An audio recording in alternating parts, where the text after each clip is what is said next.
आनंदम प्रणाम। पतंजलि योग सूत्रों पे जो हमने बोला, कमेंट्री करी, उनकी जो हमारे पुस्तक है 4th chapter on freedom, Bihar school of योग एंड पतंजलि योग सूत्र, जो विद्या निकेतन भाई स्वामी आनंद ऋषि जी की, जो अब 7वां सूत्र है, बहुत महत्वपूर्ण है, बहुत ही विशेष है।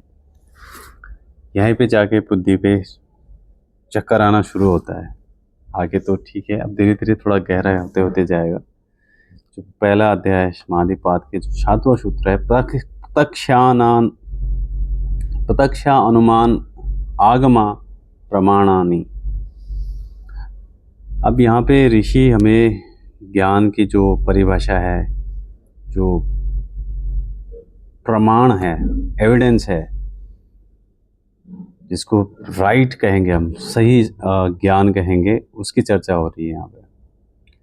व्याख्या करने का प्रयास कर रहे हैं, क्योंकि मन हमेशा या बुद्धि हमेशा उस तरह से भटकाते हैं हमें।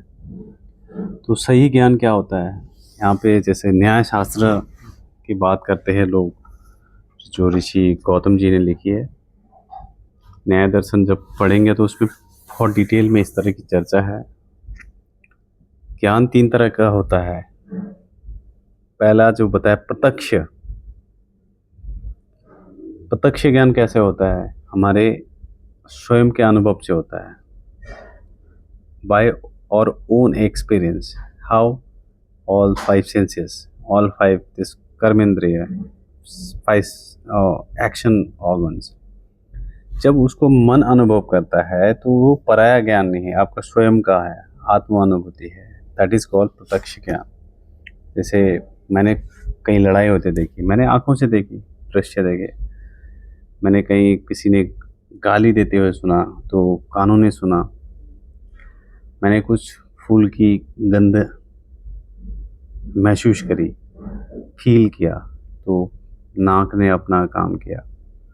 मैंने किसी को चखा, रस, तो अपने जीवा ने काम किया। किसी ने स्पर्श किया, छुआ, टच हुआ, दैट इज कॉल्ड प्रत्यक्ष प्रमाण, क्योंकि हमने अपने सेंसेस के थ्रू किया। अब दूसरा है यहाँ पे जो ज्ञान की बात होती है इस श्लोक में, दैट इज कॉल्ड अनुमान प्रमाण। कोई गर्भवती है महिला, तो हम ये अनुमान लगाते हैं कि उसकी शादी हो गई होगी, उसका बाय लीगली सब हुआ होगा। ऐसा भी हो सकता है कि किसी ने जबरन वो सब कर दिया हो और वो इस तरह से परिणाम वो दिख रहा है हमें। जैसे मैंने रात को अंधेरे में रस्सी देखी, बट अनुमान मैं लगा रहा हूँ कि रस्सी है, लेकिन सांप भी हो सकता है। कभी कभी ये अनुमान भी गलत हो जाता है।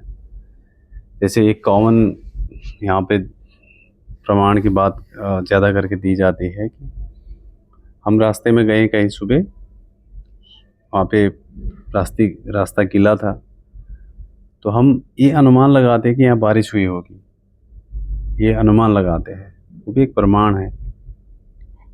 जैसे बहुत दूर कहीं पे धुआं उठ रहा है और हम ये अनुमान लगाते हैं based on our past experience कि भाई वहाँ आग लगी होगी। तो इस तरह का जो अनुमान प्रमाण है वो भी एक ज्ञान का ही एक स्रोत है। तो और जब ये दोनों प्रमाण काम नहीं करते हैं, जब दोनों ही एविडेंस पे आपको नहीं होता है, ना तो आपने अपने इंद्रियों से स्वयं मन ने प्रैक्टिकली आपने एक्सपीरियंस किया है, ना ही आपकी बुद्धि उस अनुमान लगा पा रही है, तब क्या करें समस्या का समाधान लेने के लिए?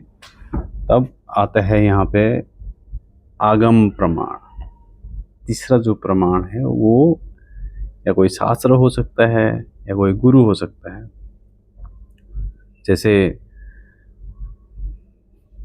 कोई अपने गीता पे हाथ रख के कसम खाता है, तो मैं बोलूँगा, सच बोलूँगा, सच के सिवाय कुछ नहीं बोलूँगा, क्योंकि वो शास्त्र प्रमाण है, एक आस्था है। और वहाँ पे कुछ गलत लिखा नहीं है, क्योंकि वो सदियों से चली आ रही है। जैसे कोई कुरान पे किसी को प्रति श्रद्धा है, किसी को बाइबल के प्रति है, किसी को त्रिपिटक के प्रति है, किसी को गुरु ग्रंथ साहिब पे है। तो अपने अपने जो भी है आस्था का प्रतीक है, जो भी चीज़ें शास्त्र प्रमाण जो बोलते हैं, आगम जो आने वाला है वहाँ से, तो लोग उस पर भरोसा करते हैं। वो एक प्रमाण है कि उस पर जो दिया गया है, जो शास्त्र जो आदेश करेगा, कि वो जो शास्त्र लिखे गए हैं वो सब ऋषि मुनियों ने अपने अनुभव से लिखे गए हैं, तो एक वो प्रमाण माना गया है। और उसी तरह से या कोई गुरु हो सकता है, क्योंकि योग में सर्वोच्च गुरु को ही ईश्वर से भी ऊपर माना गया है। गुरु ब्रह्मा गुरु विष्णु गुरुदेवो महेश्वर गुरु साक्षात पर ब्रह्म तस्मै श्री गुरुवे नमः। तो गुरु का जो वचन है, जो गुरु का वाक्य है, उसको भी प्रमाण मानते हैं, क्योंकि उसका स्वयं का अनुभव है। उसके लिए दो शर्तें हैं। पहला, उसने स्वयं उस चीज़ को आत्मसात किया हो, आत्मज्ञान हो, उस जो कह रहा है उस पर चला हुआ हो। और दूसरा, वो ज्ञान को सामने तक पहुंचाए विदाउट कुछ त्रुटि के, तब जाके उसको प्रमाण माना जाता है। तो इस तरह से ये प्रमाण पे ये पतंजलि, हमारे महर्षि पतंजलि समाधिपाद के जो 7वें सूत्र पे है, हम जो प्रत्यक्ष अनुमानानि प्रमाण करके जो बता रहे हैं, इसका ये है। जैसे एक फ्रेंच फिलोसोफर हुए डिकार्ड, I exist because I think I am. बाद में उनकी पिटाई हुई, लेकिन ये भी एक है। तो इसके लिए जो प्रमाण है, अपने मन के उस पे ना भटके, हर एक जगह पे उसको जांचे परखे, और फिर इस रास्ते पे जो इनर जर्नी है, स्वयं को ढूंढने की जर्नी है, स्वयं को जो बिछड़े हुए परमात्मा से, महात्मा का जो मिलन की जो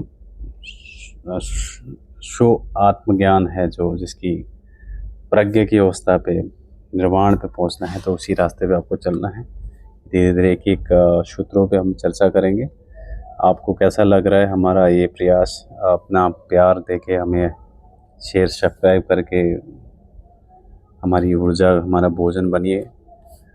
फिर अगले सूत्र में मिलते हैं। धन्यवाद। आनंदम प्रणाम।